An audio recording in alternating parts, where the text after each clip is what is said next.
హరే కృష్ణ ఆత్మీయ బంధువులకు ఈరోజు మనం వెంట్రుకలు రాలడం ఎలా ఆపాలి అనే దాని మీద ఒక మంచి చిట్కా చెప్తాను. చాలామందికి వెంట్రుకలు రాలడము ప్రతిసారి చెప్తాను కదా, పిత్తము ఎక్కువైనప్పుడు ఎవరికైనా అంటే పిత్తపరమైనటువంటి ఆహారం తిన్నప్పుడు, అంటే పిత్తం అంటే మామూలుగా బాగా వేడిగా ఉండే ఆహారాలు, అంటే బాగా హీట్ చేస్తాయి అన్నమాట.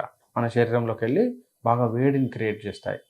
సపోజ్ ఇప్పుడు బిర్యానీ ఉంది, బిర్యానీలో ఉన్నటువంటి మసాలాలు అంటే సాజీరా కావచ్చు, దాల్చిన చెక్క, లవంగాలు, మరాఠీ మొగ్గ, తర్వాత పువ్వు, బిర్యానీ ఆకు, ఇవన్నీ ఏం చేస్తాయంటే పిత్తాన్ని క్రియేట్ చేస్తాయి అన్నమాట. యాక్చువల్గా ఒక 30-40 ఇయర్స్ వరకు కూడా కిందటి వరకు చాలామందికి మసాలా పెద్దగా తెలియదు అనమాట. ఎందుకంటే ఒక 40-50 ఏళ్ళ కింద వరకు మసాలా తినాలి అంటే ఎప్పుడో పండుగ రోజు లేదా ఏదైనా చుట్టాలు వచ్చారు, లేకపోతే ఏదైనా ఫంక్షన్ జరుగుతుంది అన్నప్పుడే మసాలా కూరలు వాడేవారు అనమాట. అయితే దానివల్ల అప్పుడు వాళ్ళందరికీ శ్రేష్టమైనటువంటి ఆరోగ్యం ఉంది. అయితే ఇప్పుడు మీరు అందరూ అబ్జర్వ్ చేస్తే చూడండి, ఏదైనా ఇప్పుడు ఫుడ్ ఆర్డరింగ్ యాప్స్లో చాలామందిని మనం పరిశీలిస్తే ఫుల్ అంటే బిర్యానీలను అంటే ఫుల్ బిర్యానీలు తింటున్నారు అని చెప్పి లక్షల కొద్ది బిర్యానీలు కన్జ్యూమ్ చేస్తున్నట్టుగా చెప్తా ఉన్నారు. అయితే బిర్యానీ అనేది అక్కడ ఎలా అంటే ఫుల్ మసాలాలు వేసినటువంటి ఒక ఆహారం. అది ఏమవుతుందంటే ఆ మసాలాలు ఆహారం మన శరీరంలోకి వెళ్ళిన తర్వాత బాగా హీట్ క్రియేట్ చేస్తుంది. ఎప్పుడైతే హీట్ క్రియేట్ చేస్తుందో పిత్తము పెరుగుతుంది. ఎప్పుడైతే పిత్తం పెరుగుతుందో మన శరీరంలో మెటబాలిక్ రేట్ పెరుగుతుంది అనమాట. మెటబాలిజం అంటే మన యొక్క జీవన క్రియల రేటు పెరుగుతుంది. జీవన క్రియల రేట్ అంటే ఇప్పుడు సపోజ్ శ్వాస 16 నుంచి 20 వరకు తీసుకోవాలి నార్మల్ పర్సన్స్. అయితే అప్పుడు ఏమవుతుందంటే అది పెరుగుతుంది అనమాట. శ్వాస తీసుకునే ఒక నిమిషానికి ఎంత పెరుగుతుందంటే ఒక 5-6 సార్లు ఎక్కువ సార్లు తీసుకుంటారనమాట. గుండె వేగము అంటే 60 నుంచి 70 ఆ ప్రాంతంలో ఉండాలి, 72, 75 వరకు. కానీ గుండె వేగం న్యాచురల్గానే 80లో కొట్టుకుంటూ ఉంటుంది అనమాట. ఇలా జీవన క్రియల రేటు పెరిగిపోద్ది. మామూలుగా ఆహారము 6 గంటల నుంచి 8 గంటల వరకు లేదా 8-9 గంటల వరకు జీర్ణమయ్యేటువంటి ఆహారము ఈ యొక్క పిత్తవర్ధకాలైనటువంటి ఆహారం తీసుకున్నప్పుడు 6 అవర్స్లోనే జీర్ణమైపోయి మళ్ళీ అగైన్ ఆకలి అవ్వడం, మళ్ళీ ఏదైనా తినాలనిపించడం జరుగుతుంది. ఇలా అంటే అదే పనిగా తినడం, అదే పనిగా అరిగించుకోవడం, అదే పనిగా తినడం, ఇవన్నీ ఏమవుతుందంటే మన యొక్క లైఫ్ స్పాన్ తగ్గిపోతుంది. ఏదైనా ఎక్కువగా ఉపయోగించినటువంటి పరికరాలు లేదా వస్తువులు, మిషనరీ అది తొందరగా పాడు కావడానికి అవకాశం ఉన్నట్లుగానే మన శరీరాన్ని చాలా అంటే బాగా ఎక్కువగా అవసరానికంటే మించి వాడడం వల్ల ఈ సమస్యలు వస్తాయి. అయితే ఇక్కడ బిర్యానీ తీసుకున్నప్పుడు ఏమైందంటే అవసరానికంటే మించి జీర్ణ రసాల ఉత్పత్తి జరుగుతుంది, మరియు పేగు యొక్క పని ఎక్కువ అవుతుంది. అంటే ఇంటెస్టైన్ బాగా వర్క్ చేయాల్సి వస్తుంది, ఇక్కడ లివర్ వర్క్ చేయాల్సి వస్తుంది, స్ప్లీన్ వర్క్ చేయాల్సి వస్తుంది, తర్వాత ప్యాంక్రియాస్ వర్క్ చేయాల్సి వస్తుంది. ఇలా ఎక్కువగా వర్క్ చేయాల్సి వస్తుంది. కాబట్టి అక్కడ దాని యొక్క పనితీరు కొంత ఏజ్ వచ్చిన తర్వాత మందగిస్తుంది అనమాట. అయితే ఇదంతా నేను ఎందుకు చెప్తున్నానంటే పిత్తవర్ధకమైనటువంటి ఆహార పదార్థాలు తీసుకున్నప్పుడు అందరికీ తొందరగా ఫస్ట్ మనకు కనబడేది ఏంటంటే మనకు హెయిర్ ఫాల్. సో ఈ హెయిర్ తొందరగా రాలిపోవడం, చుండ్రు రావడం, లేదా స్కాల్ప్ డ్రైగా ఉండడం, పొడిగా ఉండడం, వెంట్రుకలు బిరుసుగా రావడం, ఇవన్నీ సహజంగా చూస్తాం.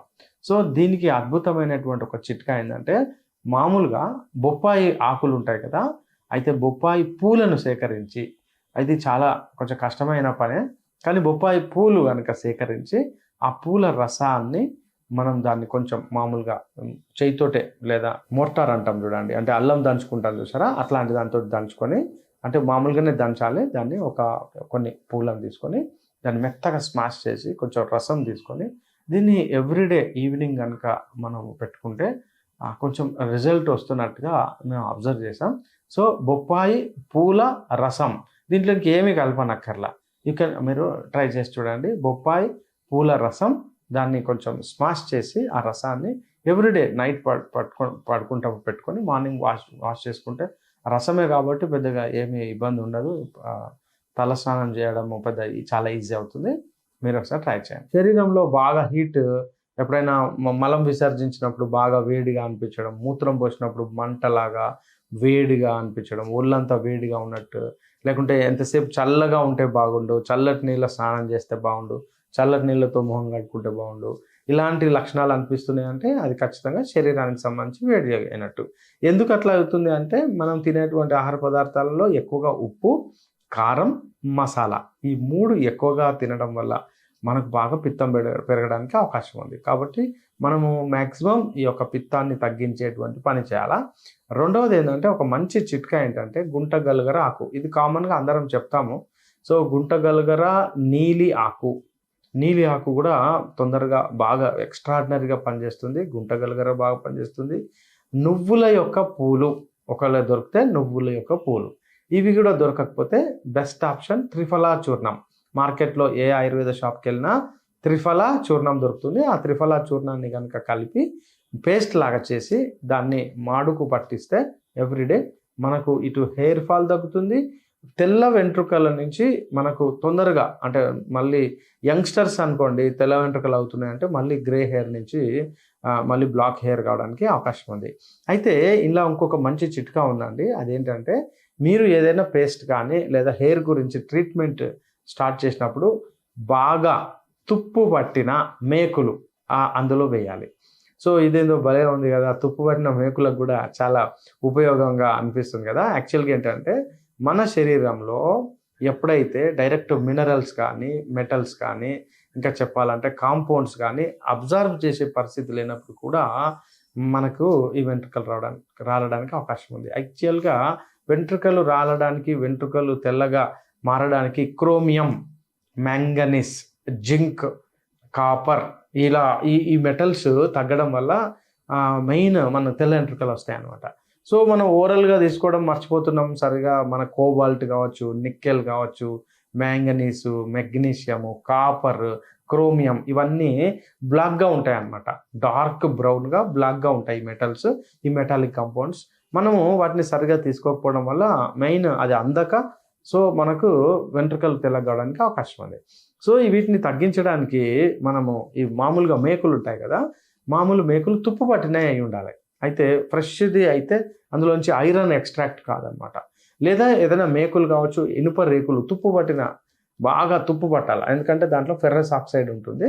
ఆ తుప్పు పట్టినటువంటి చిన్న రేకు ముక్కలు కానీ, తుప్పు పట్టిన బ్లేడ్స్ ఉంటాయి, షేవింగ్ బ్లేడ్స్ కానీ, అవి ఏం చేయాలంటే మనం ఈ యొక్క మెటీరియల్ సిద్ధం చేసుకుంటాం కదా, ఈ సిద్ధం చేసుకున్న మెటీరియల్లో నైట్ వేయాలి. ఏది ఈ తుప్పు పట్టిన వాటిని నైట్ వేసి నైట్ అంతా ఉంచి మార్నింగ్ ఫిల్టర్ చేసి మనకు టైం ఉన్నప్పుడు పెట్టుకోవచ్చు. లేదా మార్నింగ్ వేస్తే సాయంత్రము ఈ యొక్క పేస్ట్ పెట్టుకోవచ్చు, ఎందుకంటే సాయంత్రం ఖాళీగా ఉంటాం కాబట్టి. అయితే ఈ తుప్పు పట్టినటువంటి మేకులు ఎన్ని రోజులు ఉంచవచ్చు, ఎన్ని రోజులైనా ఉంచవచ్చు, ఎన్ని రోజులు ఉంటే అంత ఎక్స్ట్రాక్ట్. సో ఈ రోజే మీరు కొత్త మేకులను తీసుకొని తుప్పు పెట్టేటట్టు చేయండి. ఎందుకంటే మనం తప్పదు కాబట్టి ఫ్రెష్గా ఉంటుంది. మనం ఒక గ్లాస్ నీళ్ళలో ఆ మేకులు వేసేస్తే ఒక వారానికి 10 రోజులకు ఎట్లా తుప్పు పడతాయి. సో తుప్పు పట్టిన మేకులతోటి మనకి ఇంత ఉపయోగం ఉంది. హరే కృష్ణ.